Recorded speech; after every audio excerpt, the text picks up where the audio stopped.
जय श्री राम, जय बागेश्वर धाम, जय गुरु कृपा। आज हम वाल्मीकि रामायण के किष्किंधा कांड के 18वें सर्ग को हिंदी में पढ़ेंगे। जय राम रमणम समनम भवताप भयाकुल पाहि जनम। अब देश सुरेश रमेश विभो शरणागत मागत पाहि प्रभो। जय राम रमणम समनम। 18वां सर्ग हिंदी में। वहाँ मारे जाकर अचेत हुए बाली ने जब इस प्रकार विनयाभास, धर्माभास, अर्थाभास और हिताभास से युक्त कठोर बातें कहीं, आक्षेप किया, तब उन बातों को कहकर मौन हुए वानर श्रेष्ठ बाली से श्री रामचंद्र जी ने धर्म, अर्थ और श्रेष्ठ गुणों से युक्त परम उत्तम बात कही। उस समय बाली प्रभाहीन, सूर्य, जलहीन, बादल और बुझी हुई आग के समान श्रीहीन प्रतीत होता था।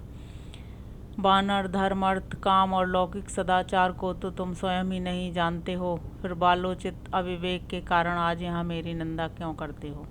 सौम्य तुम आचार्यों द्वारा सम्मानित बुद्धिमान वृद्ध पुरुषों से पूछे बिना ही, उनसे धर्म के स्वरूप को ठीक ठीक समझे बिना ही वानरोचित चपलता बस मुझे यहाँ उपदेश देना चाहते हो, अथवा मुझ पर आक्षेप करने की इच्छा रखते हो। पर्वत, वन और काननों से युक्त यह सारी पृथ्वी इक्ष्वाकु वंशी राजाओं की है, अतः वे यहाँ के पशु पक्षी और मनुष्यों पर दया करने और उन्हें दंड देने के भी अधिकारी हैं। धर्मात्मा राजा भरत इस पृथ्वी का पालन करते हैं। वे सत्यवादी, सरल तथा धर्म, अर्थ और काम के तत्व को जानने वाले हैं, अतः दुष्टों के निग्रह तथा साधु पुरुषों के प्रति अनुग्रह करने में तत्पर रहते हैं। जिसमें नीति, विनय, सत्य, पराक्रम आदि सभी राजोचित गुण यथावत रूप से स्थित देखे जाएं, वही देश काल तत्व को जानने वाला राजा होता है। भरत की ओर से हमें तथा दूसरे राजाओं को यह आदेश प्राप्त है कि जगत में धर्म के पालन और प्रसार के लिए यत्न किया जाए। इसलिए हम लोग धर्म का प्रचार करने की इच्छा से सारी पृथ्वी पर विचरते रहते हैं। राजाओं में श्रेष्ठ भरत धर्म पर अनुराग रखने वाले हैं। वे समूची पृथ्वी का पालन कर रहे हैं। उनके रहते हुए इस पृथ्वी पर कौन प्राणी धर्म के विरुद्ध आचरण कर सकता है। हम सब लोग अपने श्रेष्ठ धर्म में दृढ़तापूर्वक स्थित रहकर भरत की आज्ञा को सामने रखते हुए धर्म मार्ग से भ्रष्ट पुरुष को विधि पूर्वक दंड देते हैं। तुमने अपने जीवन में काम को ही प्रधानता दे रखी थी। राजोचित मार्ग पर तुम कभी स्थिर नहीं रहे। तुमने सदा ही धर्म को बाधा पहुंचाई और बुरे कर्मों के कारण सत्पुरुषों द्वारा सदा तुम्हारी निंदा की गई। बड़ा भाई, पिता तथा जो विद्या देता है वह गुरु, ये तीनों धर्म मार्ग पर स्थित रहने वाले पुरुषों के लिए पिता के तुल्य माननीय है, ऐसा समझना चाहिए। इसी प्रकार छोटा भाई, पुत्र और गुणवान शिष्य, ये तीन पुत्र के तुल्य समझे जाने योग्य हैं। उनके प्रति ऐसा भाव रखने में धर्म ही कारण है। वानर सज्जनों का धर्म सूक्ष्म होता है, वह परम दुर्गेय है, उसे समझना अत्यंत कठिन है। समस्त प्राणियों के अंतःकरण में विराजमान जो परमात्मा है, वे ही सबके शुभ और अशुभ को जानते हैं। तुम स्वयं भी चपल हो और चंचल चित्त वाले अजित आत्मा वानरों के साथ रहते हो। अतः जैसे कोई जन्मांध पुरुष जन्मांधों से ही रास्ता पूछे, उसी प्रकार तुम उन चपल वानरों के साथ परामर्श करते हो। फिर तुम धर्म का विचार क्या कर सकते हो, उसके स्वरूप को कैसे समझ सकते हो। मैंने यहाँ जो कुछ कहा है उसका भी प्राय तुम्हें स्पष्ट करके बताता हूँ। तुम्हें केवल रोषवश मेरी निंदा नहीं करनी चाहिए। मैंने तुम्हें क्यों मारा है उसका कारण सुनो और समझो। तुम सनातन धर्म के त्याग करके अपने छोटे भाई की स्त्री से सहवास करते हो। इस महामना सुग्रीव के जीते जी इसकी पत्नी रोमा का, जो तुम्हारी पुत्रवधू के समान है, कामवश उपभोग करते हो, अतः पापाचारी हो। वानर, इस तरह तुम धर्म से भ्रष्ट हो, स्वेच्छाचारी हो गए हो और अपने भाई की स्त्री को गले लगाते हो। तुम्हारे इसी अपराध के कारण तुम्हें यह दंड दिया गया है। वानर राज, जो लोकाचार से भ्रष्ट होकर लोक विरुद्ध आचरण करता है, उसे रोकने या राह पर लाने के लिए मैं दंड के सिवा और कोई उपाय नहीं देखता। मैं उत्तम कुल में उत्पन्न क्षत्रिय हूँ, अतः मैं तुम्हारे पाप को क्षमा नहीं कर सकता। जो पुरुष अपनी कन्या, बहन अथवा छोटे भाई की स्त्री के पास काम बुद्धि से जाता है, उसका वध करना ही उसके लिए उपयुक्त दंड माना गया है। हमारे राजा भरत हैं, हम लोग तो केवल उनके आदेश का पालन करने वाले हैं। तुम धर्म से गिर गए हो, अतः तुम्हारी उपेक्षा कैसे की जा सकती थी। विद्वान राजा भरत महान धर्म से भ्रष्ट हुए पुरुष को दंड देते और धर्मात्मा पुरुष का धर्मपूर्वक पालन करते हुए कामासक्त स्वेच्छाचारी पुरुषों के निग्रह में तत्पर रहते हैं। हरीश्वर, हम लोग तो भरत की आज्ञा को ही प्रमाण मानकर धर्म मर्यादा का उल्लंघन करने वाले तुम्हारे जैसे लोगों को दंड देने के लिए सदा उद्यत रहते हैं। सुग्रीव के साथ मेरी मित्रता हो चुकी है, उनके प्रति मेरा वही भाव है जो लक्ष्मण के प्रति है। वे अपनी स्त्री और राज्य की प्राप्ति के लिए मेरी भलाई करने के लिए भी कटिबद्ध हैं। मैंने वानरों के समीप इन्हें स्त्री और राज्य दिलाने के लिए प्रतिज्ञा भी कर ली है। ऐसी दशा में मेरे जैसा मनुष्य अपनी प्रतिज्ञा और से कैसे दृष्टि हटा सकता है। ये सभी धर्मानुकूल महान कारण एक साथ उपस्थित हो गए जिनसे विवश होकर तुम्हें उचित दंड देना पड़ा है। तुम भी इसका अनुमोदन करो। धर्म पर दृष्टि रखने वाले मनुष्य के लिए मित्र का उपकार करना धर्म ही माना गया है। अतः तुम्हें जो यह दंड दिया गया है वह धर्म के अनुकूल है, ऐसा ही तुम्हें समझना चाहिए। यदि राजा होकर तुम धर्म का अनुसरण करते तो तुम्हें भी वही काम करना पड़ता जो मैंने किया है। मनु ने राजोचित सदाचार का प्रतिपादन करने वाले 2 श्लोक कहे हैं जो स्मृतियों में सुने जाते हैं और जिन्हें धर्म पालन में कुशल पुरुषों ने सादर स्वीकार किया है। उन्हीं के अनुसार इस समय यह मेरा बर्ताव हुआ है। मनुष्य पाप करके यदि राजा के दिए हुए दंड को भोग लेते हैं तो वे शुद्ध होकर पुण्यात्मा साधु पुरुषों की भांति स्वर्गलोक में जाते हैं। राजा दंड दे अथवा दया करके छोड़ दे, चोर आदि पापी पुरुष अपने पाप से मुक्त हो जाता है, किंतु यदि राजा पापी को उचित दंड नहीं देता तो उसे स्वयं उसके पाप का फल भोगना पड़ता है। तुमने जैसा पाप किया है वैसा ही पाप प्राचीन काल में एक श्रमण ने किया था। उसे मेरे पूर्वज महाराज मानधाता ने बड़ा कठोर दंड दिया था जो शास्त्र के अनुसार अविष्ट था। यदि राजा दंड देने में प्रमाद कर जाएं तो उन्हें दूसरों के किए हुए पाप भी भोगने पड़ते हैं तथा उसके लिए जब वे प्रायश्चित करते हैं तभी उनका दोष शांत होता है। अतः वानर श्रेष्ठ, पश्चाताप करने से कोई लाभ नहीं है। सर्वथा धर्म के अनुसार ही तुम्हारा वध किया गया है, क्योंकि हम लोग अपने बस में नहीं हैं। वानर शिरोमणि, तुम्हारे वध का जो दूसरा कारण है उसे भी सुन लो। वीर, उस महान कारण को सुनकर तुम्हें मेरे प्रति क्रोध नहीं करना चाहिए। वानर श्रेष्ठ, इस कार्य के लिए मेरे मन में ना तो संताप होता है और ना खेद ही।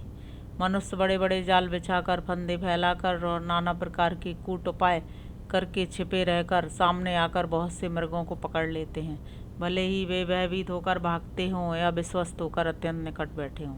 मांसाहारी मनुष्य सावधान असावधान अथवा विमुख होकर भागने वाले पशुओं को भी अत्यंत घायल कर देते हैं, किंतु उनके लिए इस मृग्या में दोष नहीं होता।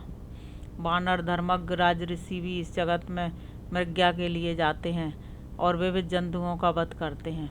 इसलिए मैंने तुम्हें युद्ध में अपने बाण का निशाना बनाया है। तुम मुझसे युद्ध करते थे या नहीं करते थे, तुम्हारी बद्धता में कोई अंतर नहीं आता, क्योंकि तुम शाखा मृग हो।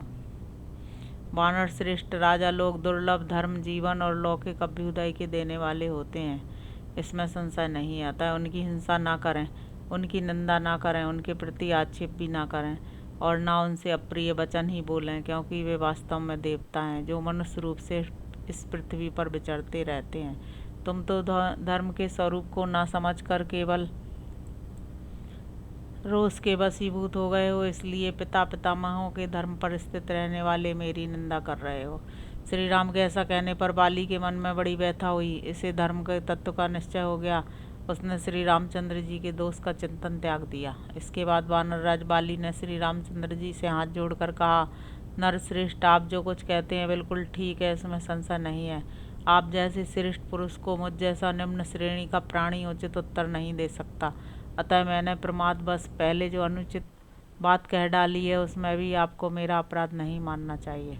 रघुनंदन, आप परमार्थ तत्व के यथार्थ ज्ञाता और प्रजाजनों के हित में तत्पर रहने वाले हैं। आपकी बुद्धि कारण के निश्चय में निभ्रांत एवं निर्मल है। धर्मज्ञ, मैं धर्मभ्रष्ट प्राणियों में अग्रगण्य हूँ और इसी रूप में मेरी सर्वत्र प्रसिद्धि है, तो भी आज आपकी शरण में आया हूँ। अपनी धर्म तत्व की वाणी से आज मेरी भी रक्षा कीजिए।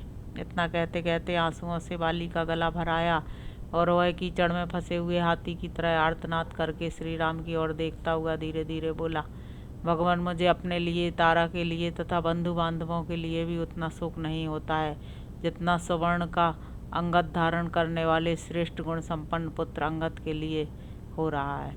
मैंने बचपन से ही उसका बड़ा दुलार किया है, अब मुझे न देखकर वह बहुत दुखी होगा और जिसका जल पी लिया गया हो उस तालाब की तरह सूख जाएगा। श्री राम वह अभी बालक है, उसकी बुद्धि परिपक्व नहीं हुई है। मेरा इकलौता बेटा होने के कारण तारा कुमार अंगद मुझे बड़ा प्रिय है। आप मेरे उस महाबली पुत्र की रक्षा कीजिएगा। सुग्रीव और अंगद दोनों के प्रति आप सद्भाव रखें। अब आप ही इन लोगों के रक्षक तथा इन्हें कर्तव्य अकर्तव्य की शिक्षा देने वाले हैं। राजन नरेश्वर, भरत और लक्ष्मण के प्रति आपका जैसा बर्ताव है वही सुग्रीव तथा अंगद के प्रति भी होना चाहिए। आप उसी भाव से इन दोनों का स्मरण करें। बेचारी तारा की बड़ी शोचनीय अवस्था हो गई है। मेरे ही अपराध से उसे भी अपराधनी समझकर सुग्रीव उसका तिरस्कार ना करे, इस बात की भी व्यवस्था कीजिएगा। सुग्रीव आपका कृपा पात्र होकर ही इस राज्य का यथार्थ रूप से पालन कर सकता है। आपके अधीन होकर आपके चित्त का अनुसरण करने वाला पुरुष स्वर्ग व पृथ्वी का भी राज्य पा सकता है और उसका अच्छी तरह पालन कर सकता है। मैं चाहता था कि आपके हाथ से मेरा वध हो, इसलिए तारा के मना करने पर भी मैं अपने भाई सुग्रीव के साथ द्वंद्व युद्ध करने के लिए चला आया। श्री रामचंद्र जी से ऐसा कहकर वानरराज वाली चुप हो गया। उस समय उसकी ज्ञान शक्ति का विकास हो गया था। श्री रामचंद्र जी ने धर्म के यथार्थ स्वरूप को प्रकट करने वाली साधु पुरुषों द्वारा प्रशंसित वाणी में उससे कहा, वानर श्रेष्ठ, तुम्हें इसके लिए संताप नहीं करना चाहिए। कपि प्रवर, तुम्हें हमारे और अपने लिए भी चिंता करने की आवश्यकता नहीं है, क्योंकि हम लोग तुम्हारी अपेक्षा विशेषज्ञ हैं। इसलिए हमने धर्मानुकूल कार्य करने का ही निश्चय कर रखा है।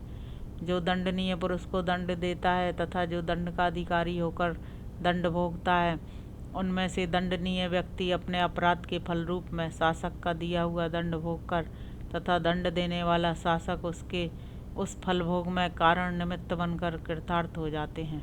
अपना अपना कर्तव्य पूरा कर लेने के कारण कर्म रूप ऋण से मुक्त हो जाते हैं, अतः वे दुखी नहीं होते। तुम इस दंड को पाकर पाप रहित हुए और इस दंड का विधान करने वाले शास्त्र द्वारा कथित दंड ग्रहण रूप मार्ग से ही चलकर तुम्हें धर्मानुकूल शुद्ध स्वरूप की प्राप्ति हो गई।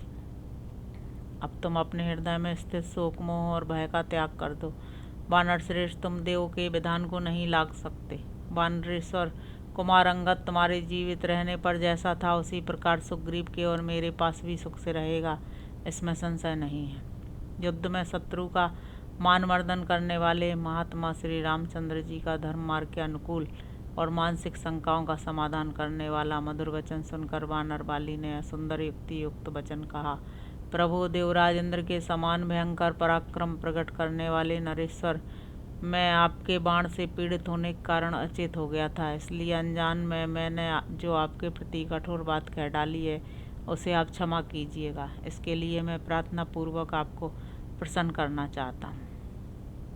इस प्रकार श्री वाल्मीकि निर्मित आर्ष रामायण आदि का आपके किष्किंधा कांड में 18वां सर्ग पूरा हुआ।